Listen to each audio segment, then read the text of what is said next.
बजरी खनन का मुद्दा बीजेपी सरकार में भी छाया रहा और कांग्रेस सरकार में भी छाया हुआ है। हालांकि मुख्यमंत्री गहलोत की सरकार इस मुद्दे को सुलझाने का प्रयास कर रही है, लेकिन कई पेचीदगियों के कारण सफलता हासिल नहीं हो रही। अब सरकार वैकल्पिक रास्ते तलाश रही है।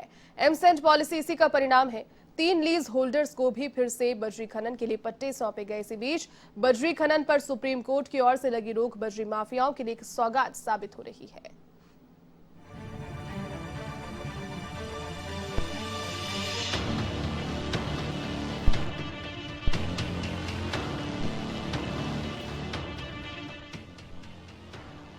बनास की बजरी का नहीं है कोई विकल्प।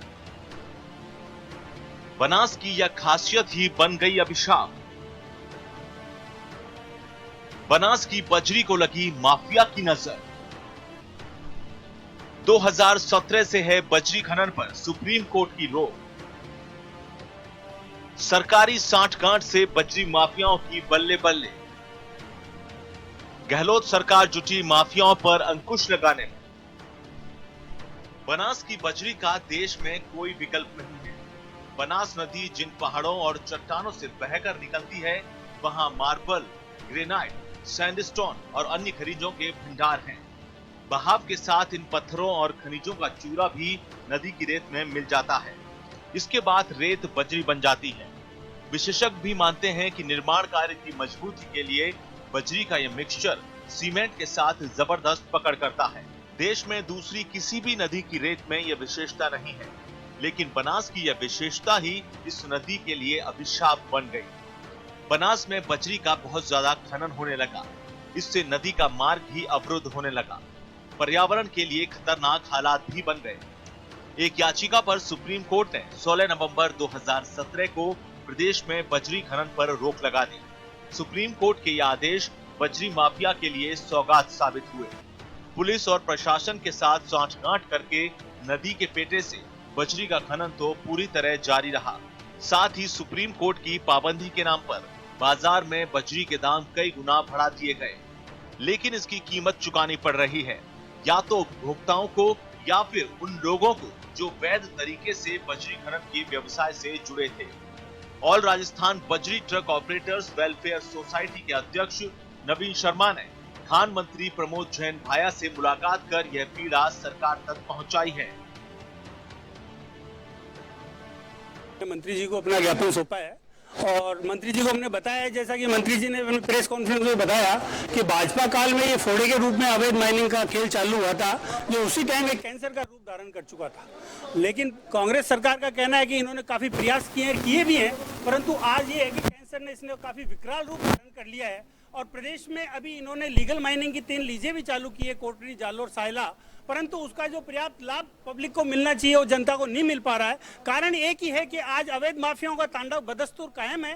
पूरे राजधानी को ले लो, जयपुर के और राजस्थान के मुख्य सभी शहरों में ये स्थितियां हैं कि अवैध माफिया लीगल माइनर्स को बजरी नहीं बेचने दे रहा। ऐसी स्थिति में लीगल माइनिंग से ट्रक ऑपरेटर अगर बजरी लाता है तो उसका कोई खरीदार नहीं है। इधर खान मंत्री प्रमोद जैन भाया कहते हैं कि प्रदेश में बजरी माफिया को पिछली बीजेपी सरकार ने पनपाया।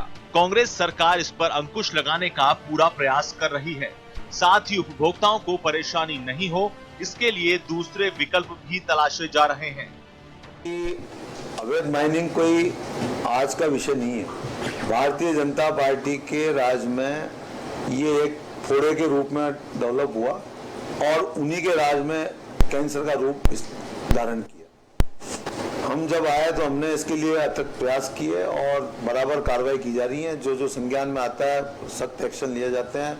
मैंने आपको बताया कि करोड़ों रुपए की पेनल्टी की गई, कई एफआईआर दर्ज किए गए, कई साधन जब्त किए गए। तो हमारे विभाग के प्रयासों में कहीं कोई कमी नहीं है। गहलोत सरकार ने इस साल जनवरी में एमसेंड पॉलिसी की घोषणा की। एमसेंड यानी मैन्युफैक्चर्ड सैंड, जो प्लांट में पत्थर के चूरे से तैयार की गई बजरी। इस नीति में एमसेंड प्लांट लगाने वालों को सरकार की ओर से कई तरह की सहायता और सुविधाएं मिलती हैं। वहीं नदी से भी बजरी खनन के लिए भीलवाड़ा में 1 और 2 पट्टे जालौर जिले में लीज होल्डर्स को जारी किए गए हैं। गहलोत सरकार बजरी की समस्या के समाधान के लिए प्रयास कर रही है, लेकिन जरूरत है ऐसी नीति की जिसके तहत नदियों को नुकसान पहुंचाए बिना बजरी का खनन हो सके। विशेषज्ञ भी मानते हैं कि नदियों में बहाव के साथ बजरी बनने की प्रक्रिया निरंतर जारी रहती है। ऐसे में यदि पर्यावरण संतुलन के साथ बजरी का खनन किया जाए तो नदियों को नुकसान नहीं होता है। कैमरामैन विजय मिश्रा के साथ BK Sharma, A1 TV, Jaipur.